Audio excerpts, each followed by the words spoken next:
welcome back to another video. If you're new to my channel, welcome. Thank you so much for stopping by, checking in on this video.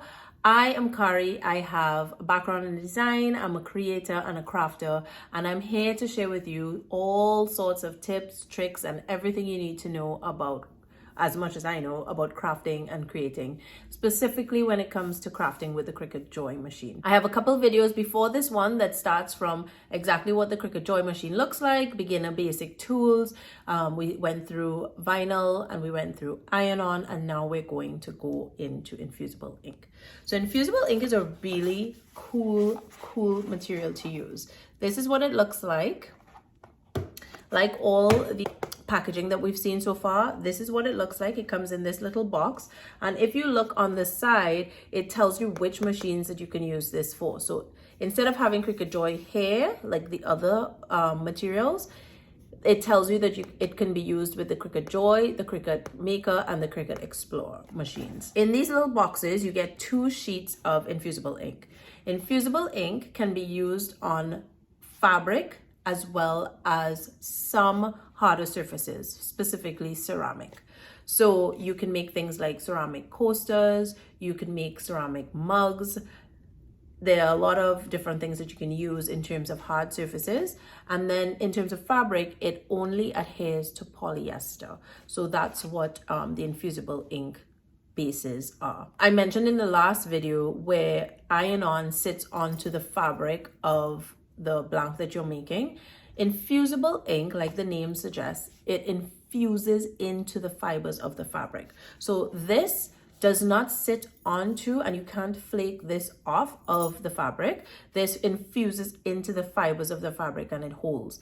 And the great thing about Infusible Ink is that it's not supposed to fade or erase. It's there permanently. Now this could be a great thing or it could be a scary thing, because when you're first starting to use it, you pretty much can't make a mistake, because whatever you put it onto, it's there forever. So that's one thing about getting used to Infusible Ink. So I suggest starting with smaller projects or scrap materials. Get a hang of using the material itself and feeling what it feels like. And then as you get more confident and more used to the material, then it gets a little bit easier. These are what the Infusible Ink looks like. Unlike the other materials like iron-on and vinyl, there's only one format of the Infusible Ink. It looks like this. They either come in patterns like this one, or it comes in solid colors. And then there's some boxes that come with a solid color as well as a pattern, or it comes with 2 patterns. It all depends. These do come in bigger boxes, much bigger boxes. I'll show you one. So like this is a bigger box that it comes in. Again, this is compatible with the Cricut Joy, the Cricut Maker, and the Cricut Explore machines. But as I said, we're using everything that's ready to go into the Cricut Joy. This one we'd have to cut and trim, but I just wanted to show you that these this box comes with a solid color as well as a patterned material. Inside here, as I said, comes with 2. This little symbol says that you can use it on the Cricut mug press. So again, you can put it onto the mug press. And Cricut has a line of infusible blanks. So blanks that you can use Infusible Ink on. So they're t-shirts, they're onesies, they're hats, they're cosmetic bags, there's some totes. And in Michaels also has a line called Make Market, I believe, and they have some infusible blanks as well, or infusible compatible blanks. They have things like bag tags and little mini keychains. Those are harder surfaces. And then there are a line of bags. And again, we'll get all into that as well as we go on to make our projects. In your Infusible Ink box, you will, this one's not open, see, this is why I love my little weeding tool. I'll show you what I do with my weeding tool to open my boxes. Hold on a second. So this is what I do. Voila. Okay, so inside your Infusible Ink box, it will look like this when it's open. It looks like this. And the Infusible Ink needs to stay in this dark sealed bag so that the color doesn't fade, and it's kept to the best temperature and everything that it can be. When you open this, you get 2 sheets, And I wouldn't open this one now because until we start crafting, because I want to keep it in that bag. But they look like, I think this has scraps in this one.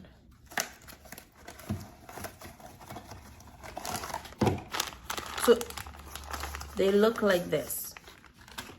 Very different to our iron-on. So you have a clear backing on this side, and then this is the ink on this side. Now, one thing about infusible ink is that you don't want to touch this too much, because you don't want the oils or the sweat on your hands to go onto this, because it actually starts smudging it and it actually starts erasing the ink onto your hands.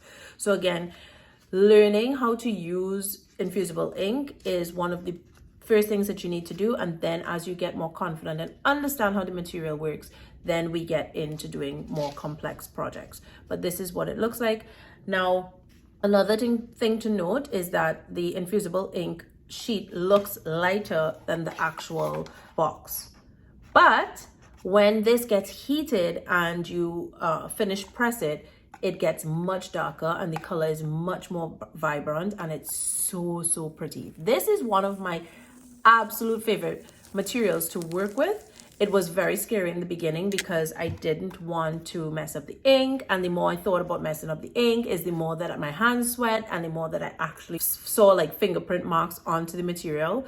But as I got out of my head and I got into crafting more and I really enjoyed what project I was working on, then this got so much easier, and it looks so pretty when it's made. And if you're giving this as a gift, then you know that it's going to last a long time, because again, the infusible ink is going to infuse into the fibers of the material that you're using, and it's going to last pretty much forever.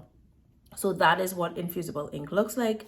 And again, these are cut into 4.5 by 12 inches long.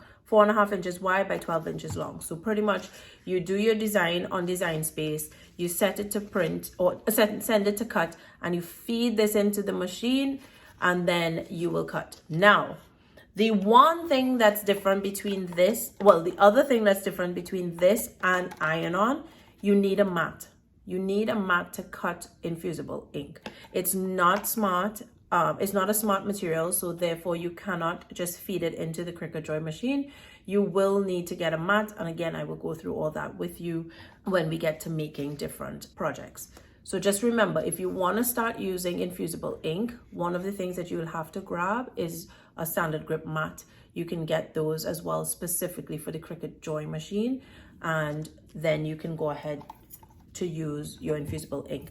The other thing that you would need is a heat press. You need to have either the mini, or you need to have one that looks like this.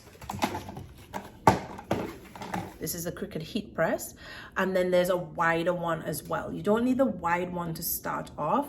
Either the mini or this one will do fine for you to start off, because your projects that you start off with will be smaller projects as you get used to the material that you're using. The bonus about having this, because you can use your own iron, but the thing with the iron is that you can't, you don't know the time and the heat setting specifically that you're going to be using. So with this one, the bonus is that you have a temperature gauge and you have a time gauge, and then you can adjust it by these buttons, and then you press this button. Once it's all set, you press this button and you will have it set for, let's say, 400 degrees, pressing it for 80 seconds. Everything is done for you, and you just you set it, you press it, and then you're done. So you definitely are going to need a mat as well as a heat press if you want to use infusible ink. So that is everything that you need to know about infusible ink. If you have any questions at all, please feel free to leave them in the comments below and I'll get back to you. I'll see you in the next video. Bye. Thanks so much for watching. Bye.